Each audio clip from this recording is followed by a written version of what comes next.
Most teams and organizations send out pulse surveys to their employees and then very little happens. They get really low reply rates already after their second month of bi-weekly surveys and accordingly very little insights. In this video, I'll show you our pulse survey secrets, how my team gets a high reply rate every single time, plus a quick tutorial on the tool we use, Echometer, which has a completely free version that allows you to do exactly what you will see now. Step 1. Inviting team members. First things first, you need to add your team members' email addresses so they can receive the survey. You can do that right here in the tool. Step 2. Setup. Next, set up the survey schedule. Just go here and choose how often you want your questions to be sent. Weekly, bi-weekly, monthly, for example, whatever works for your team.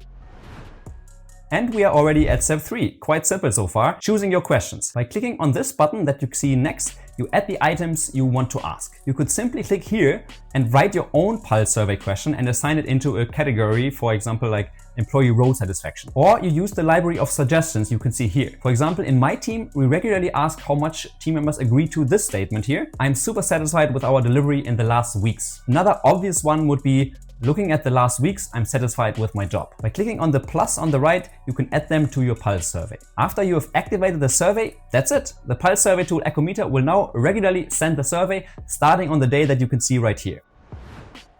Step 4. Analytics, KPIs, metrics dashboard. Yes, once you have the first results, you will be able to see them here in the workspace health dashboard, for example, in this overview. Echometer also allows you, for example, to see the replies over time, as you can see here for my team. If you want, you can even visualize results across multiple teams to discuss the results in your management team, for example. But just so you know, this is where you enter the paid plan of Echometer.